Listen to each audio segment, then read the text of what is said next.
ನಮಸ್ತೆ ಆತ್ಮೀಯರೇ, ನಿಮ್ಮೆಲ್ಲರ ಹಿತೈಷಿ ಆಧ್ಯಾತ್ಮಿಕ ಚಿಂತಕ, ಶಿಕ್ಷಕ, ಚಿತ್ತಚೇತನ ಜೀವನ ದರ್ಶನ ಕಾರ್ಯಕ್ರಮಕ್ಕೆ ತಮ್ಮೆಲ್ಲರಿಗೂ ಪ್ರೀತಿಯ ಸ್ವಾಗತ, ಸುಸ್ವಾಗತ. ಇಂದಿನ ವಿಷಯ ನೆಮ್ಮದಿಯ ಒಳ ಅರ್ಥ, ಎರಡೂ ರೀತಿಯ ನೆಮ್ಮದಿಗಳು. ಇಂದಿನ ವಿಷಯ ಸ್ನೇಹಿತರೆ, ಪ್ರತಿಯೊಬ್ಬ ಮನುಷ್ಯ ಅವನ ಹುಟ್ಟಿನಿಂದ ಸಾವಿನವರೆಗೂ, ಬುದ್ಧಿ ಬಂದಾಗಲಿಂದ ಸಾವಿನವರೆಗೂ ಮೂಲವಾಗಿ ಸಂತೋಷವನ್ನು ಬಯಸ್ತಾನೆ, ಆರೋಗ್ಯವನ್ನು ಬಯಸ್ತಾನೆ, ನೆಮ್ಮದಿಯನ್ನು ಬಯಸ್ತಾನೆ.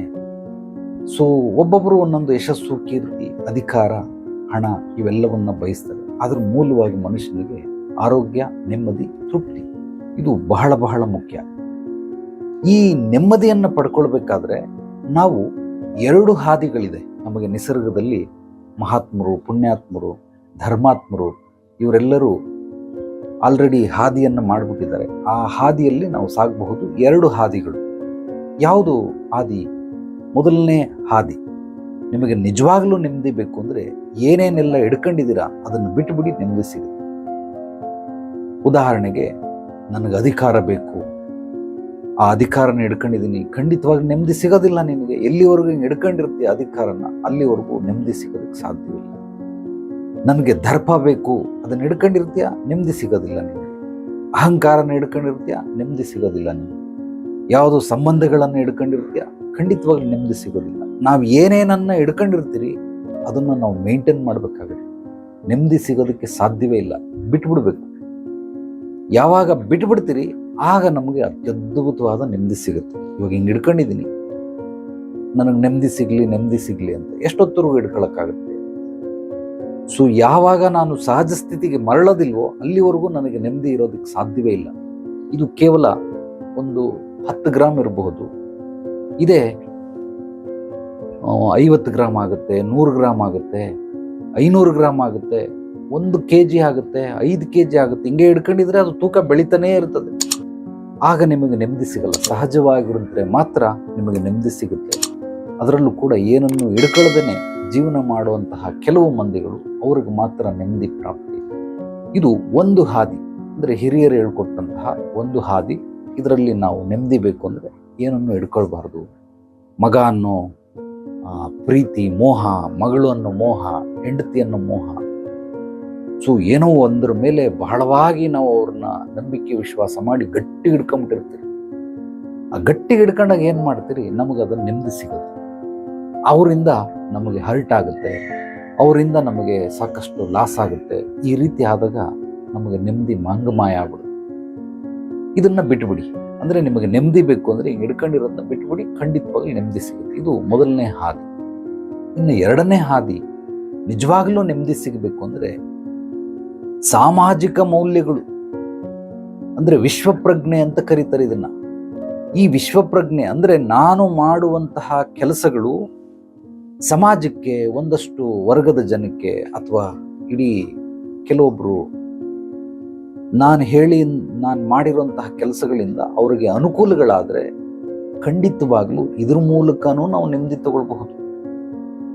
ಯಾವುದೋ ಒಂದು ಸಾಮಾಜಿಕ, ಅಂದರೆ ವಿಶ್ವದಲ್ಲಿ, ದೇಶದಲ್ಲಿ ಅಥವಾ ನಾಡಿನಲ್ಲಿ ನಡೀತಾ ಇರುವಂತಹ ಸಮಸ್ಯೆಗಳು ಸಿಕ್ಕಾಬಟ್ಟೆ ಇದ್ದಾವೆ. ಎಲ್ಲೋದ್ರೂ ಸಮಸ್ಯೆಗಳು. ಆ ಸಮಸ್ಯೆಗೆ ನೀನು ಮಾಡುವಂತಹ ಕೆಲಸದಿಂದ ಪರಿಹಾರ ಸಿಗ್ತಾ ಹೋದ್ರೆ ಆಗ್ಲೂ ಕೂಡ ನಮಗೆ ನೆಮ್ಮದಿ ಪ್ರಾಪ್ತಿ ಆಗುತ್ತೆ. ಎರಡು ಹಾದಿಗಳು, ನೆಮ್ಮದಿಯ ಎರಡು ಹಾದಿ. ಇಂದಿನ ವಿಷಯ ಅದೇನೆ, ಚೆನ್ನಾಗಿ ತಿಳ್ಕೊಳ್ಳಿ. ಒಂದು ಹಾದಿಯನ್ನು ಹೇಳಿದ್ದೀನಿ.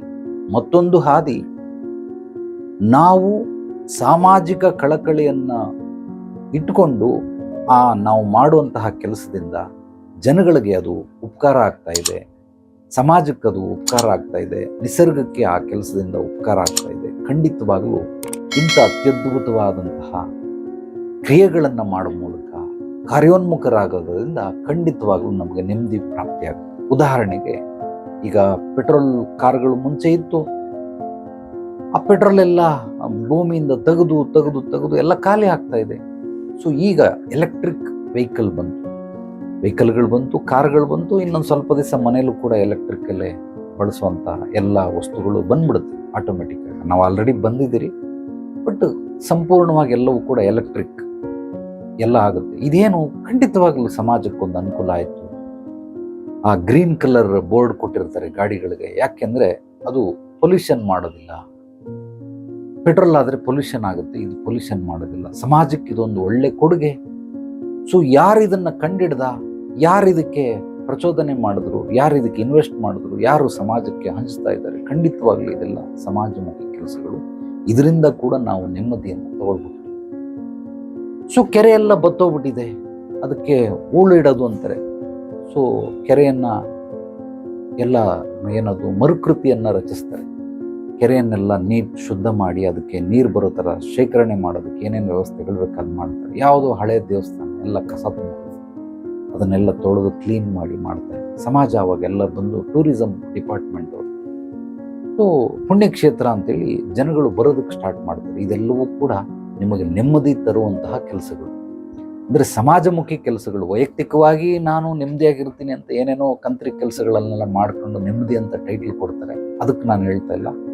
ಸಮಾಜಮುಖಿ ಅಥವಾ ಕುಟುಂಬಕ್ಕೋಸ್ಕರನೂ ಕೂಡ ನಾವೇನೋ ಮಾಡ್ತೀರಿ ಅಂತ ಅದ್ರ ಬಗ್ಗೆನೂ ಹೇಳ್ತಾ ಇಲ್ಲ. ಇಡೀ ಮನುಕುಲಕ್ಕೆ ಅದು ಉಪಯೋಗವಾಗಬೇಕು. ಆ ರೀತಿ ಮಾಡುವಂತಹ ಕೆಲಸಗಳೇನಿದೆ ಇದರಿಂದನೂ ಕೂಡ ನಾವು ನೆಮ್ಮದಿಯನ್ನು ಗಳಿಸ್ಬೋದು. ನಾನು ಹೇಳೋ ವಿಚಾರಗಳನ್ನ ಎಲ್ಲರೂ ಕೂಡ ಆಳವಾಗಿ ಅಧ್ಯಯನ ಮಾಡಬೇಕು ಅಥವಾ ಮನನ ಮಾಡಬೇಕು. ಏನನ್ನ ನಾವು ನೆಮ್ಮದಿ ಹೇಗೆ ಪಡ್ಕೊಳ್ಬೇಕು, ಈ ಹಾದಿಯಲ್ಲಿ ಪಡ್ಕೊಳ್ಬೇಕಾ, ಈ ಹಾದಿಯಲ್ಲಿ ಪಡ್ಕೊಳ್ಬೇಕಾ, ಅದು ನಿಮ್ಮ ವೈಯಕ್ತಿಕ ವಿಚಾರ, ನಿಮಗೆ ಬಿಟ್ಟಂಥದ್ದು. ನಾನು ಎಲ್ಲವನ್ನ ಬಿಟ್ಟು ನೆಮ್ಮದಿಯಾಗಿರ್ತೀನಿ, ಅದು ಪುಣ್ಯ ಕೆಲಸನೇ. ಅಥವಾ ಸಮಾಜಮುಖಿ ಕೆಲಸಗಳನ್ನು ಮಾಡಿ ಸಮಾಜಕ್ಕೊಂದಷ್ಟು ಕೊಡುಗೆಯನ್ನು ನೀಡಿ ಆ ಸಮಾಜ ಅದನ್ನೆಲ್ಲ ಉಪಯೋಗಿಸ್ಕೊಂಡಾಗ ಅವ್ರು ನಿಮ್ಮನ್ನು ನೆನೆಸ್ಕೊಳ್ಳದೆ ಹೋಗ್ಲಿ, ಅದಕ್ಕೆ ಮೂಲ ಕಾರಣಕರ್ತರು ಯಾರಾಗಿರ್ತಾರೆ ಅವರಿಗೆ ಆಶೀರ್ವಾದಗಳು ನಿಸರ್ಗದಿಂದ, ಭಗವಂತನಿಂದ ಖಂಡಿತವಾಗ್ಲೂ ಸಿಕ್ಕೇ ಸಿಗುತ್ತೆ. ಆದ್ದರಿಂದ ನೆಮ್ಮದಿ ಬೇಕು ಅಂದರೆ ನಮಗೆ ಎರಡು ಹಾದಿಗಳಲ್ಲಿ ನೆಮ್ಮದಿಗಳನ್ನು ಪಡ್ಕೊಳ್ಬಹುದು. ಒಂದು ಹಾದಿ ನಾವು ಎಲ್ಲವನ್ನ ಬಿಟ್ಟು ನೆಮ್ಮದಿಯಾಗಿರ್ಬೋದು, ಇನ್ನೊಂದು ಸಮಾಜಮುಖಿ ಕೆಲಸಗಳನ್ನು ಮಾಡಿ ನೆಮ್ಮದಿಯಾಗಿರ್ಬೋದು. ನಿಮಗೆ ಈ ಒಂದು ವಿಷಯ ಅರ್ಥವಾಗಲಿಲ್ಲ ಅಂತಂದರೆ ಖಂಡಿತವಾಗ್ಲೂ ನೇರವಾಗಿ ಬಂದು ಭೇಟಿ ಮಾಡಿ. ನಿಮ್ಮ ಯಾವುದೇ ರೀತಿ ಸಮಸ್ಯೆಗಳಿದ್ರೂ ಕೂಡ ಕೂಲಂಕುಷವಾಗಿ ಪರಿಶೀಲನೆ ಮಾಡಿ ನಿಮ್ಮ ಪೂರ್ವಾಪರಗಳನ್ನೆಲ್ಲ ತಿಳಿದು ಸಮಸ್ಯೆಗೆ ಮೂಲ ಹುಡುಕಿ ಪರಿಹಾರ ಕೊಡೋದ್ರ ಜೊತೆಗೆ ಭವಿಷ್ಯದಲ್ಲಿ ನಿರಂತರವಾದ ಬೆಂಬಲ ಮಾರ್ಗದರ್ಶನವೂ ಸಹ ನಿಮಗೆ ಸುಬೋಧಿನಿ ಆಧ್ಯಾತ್ಮಿಕ ಪರಿಹಾರ ಕೇಂದ್ರದಲ್ಲಿ ಸಿಗುತ್ತೆ. ಈ ವಿಡಿಯೋವನ್ನು ನಿಮ್ಮೆಲ್ಲ ಸ್ನೇಹಿತರಿಗೆ, ಆತ್ಮೀಯರಿಗೆ ತಪ್ಪದೆ ಮರೆಯದೆ ಶೇರ್ ಮಾಡಿ. ಪಾಸಿಟಿವ್ ವಿಚಾರಗಳನ್ನು ಹಂಚೋದ್ರಿಂದ ಜ್ಞಾನ ಬೆಳೆಯುತ್ತೆ. ನಮ್ಮ ಚಾನಲನ್ನು ಮೊದಲನೇ ಬಾರಿ ಭೇಟಿ ನೀಡಿದರೆ ಸಬ್ಸ್ಕ್ರೈಬ್ ಮಾಡಿ, ಲೈಕ್ ಮಾಡಿ, ಕಾಮೆಂಟ್ ಮಾಡಿ ನಿಮ್ಮ ಅನಿಸಿಕೆ ಅಭಿಪ್ರಾಯಗಳನ್ನು. ನನ್ನ ವಾಟ್ಸಪ್ ನಂಬರ್ಗೂ ಕೂಡ ನಿಮ್ಮ ಪ್ರಶ್ನೆಗಳು ಅಥವಾ ನಿಮ್ಮ ಅನಿಸಿಕೆ ಅಭಿಪ್ರಾಯಗಳನ್ನು ಕಳಿಸಬಹುದು. ನೀವು ಕೇಳದಂತಹ ಪ್ರಶ್ನೆಗಳಿಗೆ ಜೀವನ ದರ್ಶನ ಕಾರ್ಯಕ್ರಮದಲ್ಲಿ ಇಂದಿನ ವಿಷಯ ಅಂತ ಆ ವಿಷಯವನ್ನು ತಗೊಂಡು ಉತ್ತರಗಳನ್ನು ಕೊಡೋದಕ್ಕೆ ಬಯಸ್ತೀನಿ. ಎಲ್ರಿಗೂ ಒಳ್ಳೆಯದಾಗಲಿ. ನಾಳೆ ಮತ್ತೆ ಭೇಟಿಯಾಗೋಣ ಮತ್ತಷ್ಟು ಸತ್ವಭರಿತ ವಿಚಾರಗಳೊಂದಿಗೆ. ಎಲ್ಲರೊಳಗಡೆಗಿರುವ ಭಗವಂತನಿಗೆ ನನ್ನ ಭಕ್ತಿಪೂರ್ವ ಪ್ರಣಾಮಗಳು. ಸರ್ವೇ ಜನೋ ಸುಖಿನೋ ಭವಂತು. ಶುಭರಾತ್ರಿ.